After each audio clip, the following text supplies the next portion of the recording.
Dzień dobry, tutaj Mateusz Pepe i w dzisiejszym odcinku opowiem 10 rzeczy, o których pamiętają starsi gracze Team Fortress 2. Zapraszam do oglądania.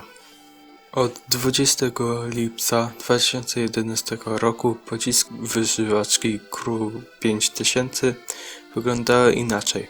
Były bardziej jaskrawe i dość duże od dzisiejszej, ale do 15 września 2011 roku została zmieniona.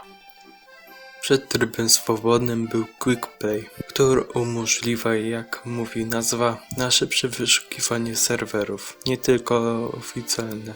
Mogliśmy wyszukać serwery bez lub z random krytami, albo czy miał być serwery oficjalne lub społeczności i inne opcje. Ale niestety zmienili na nietestowany tryb swobodny w aktualizacji Meteor Match. Jeśli chcecie dowiedzieć się, jak słaba była aktualizacja Meteor Match, to możecie zobaczyć film Tombala o tym w załączniku lub w opisie.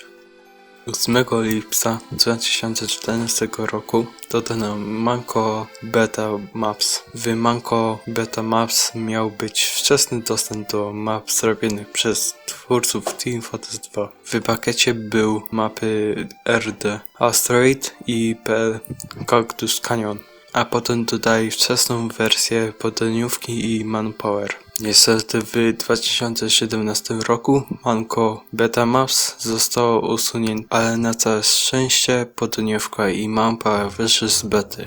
Menu miał wiele zmian. Teraz możecie zobaczyć menu podczas premiery w 2007 roku. Teraz po aktualizacji wojny.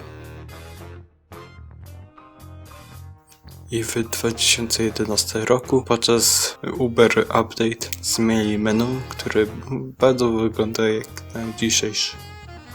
I teraz po aktualizacji Meteor Match 2016 roku. I teraz po Jungle Inferno. Kotwiczka w wersji beta Manpower wyglądała inaczej. Wyglądała jak kotwiczka z pieniążkowa i zamiast strzelać harpunem jak dzisiaj, strzelała strzykawką medyka. Do Love and War Update mogliśmy mieć tylko jeden talent. Kiedyś niektóre zestawy przedmiotów dały nam różne bonusy. Przykład zestawu koraksowego dawało noszącemu opcję, aby nie zostać zabity w strzałą głowę.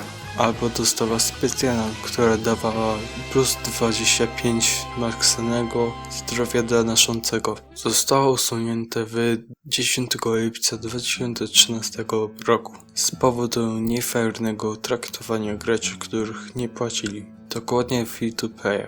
I teraz zamiast bonusów do niektórych zestawów dodano nagrobki, a za charyjskiego szpiega dodatkowy efekt podczas drwiny. Przed kontraktami Jungle Inferno były kontrakty Gunmetal i Tough Break, ale różniły się tym, że dostaliśmy dwie kontrakty na mapę, broń albo na klasę i musieliśmy dokończyć kontrakt na tydzień od otworzenia zadania. Minusem poprzednich kontraktów było to, że nie mogliśmy zobaczyć, co dostaliśmy za zrobione wyzwanie. Zazwyczaj dawało słabe skiny lub skrzynkę, którą trzeba dokupić klucz.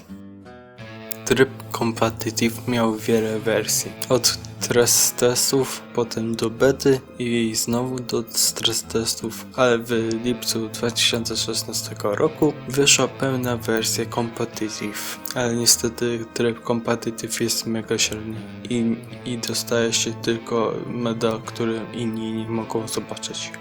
Dziwnie czemu tryb swobodny wyszedł bez testów. Dziwne.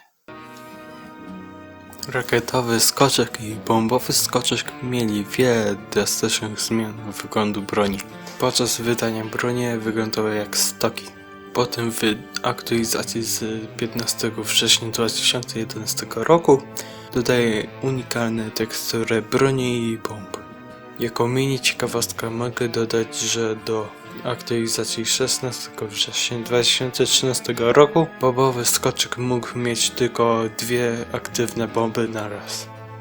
i w aktualizacji Meteor Match zmienili tak, jak mamy teraz. Dziękuję za oglądanie. Jeśli ta seria wam się spodoba, to zrobię wersję drugą. Jeśli filmik ci się spodobał, nie zapomnij dać łapki w górę i subskrypcję z dzwoneczkiem. Pa pa!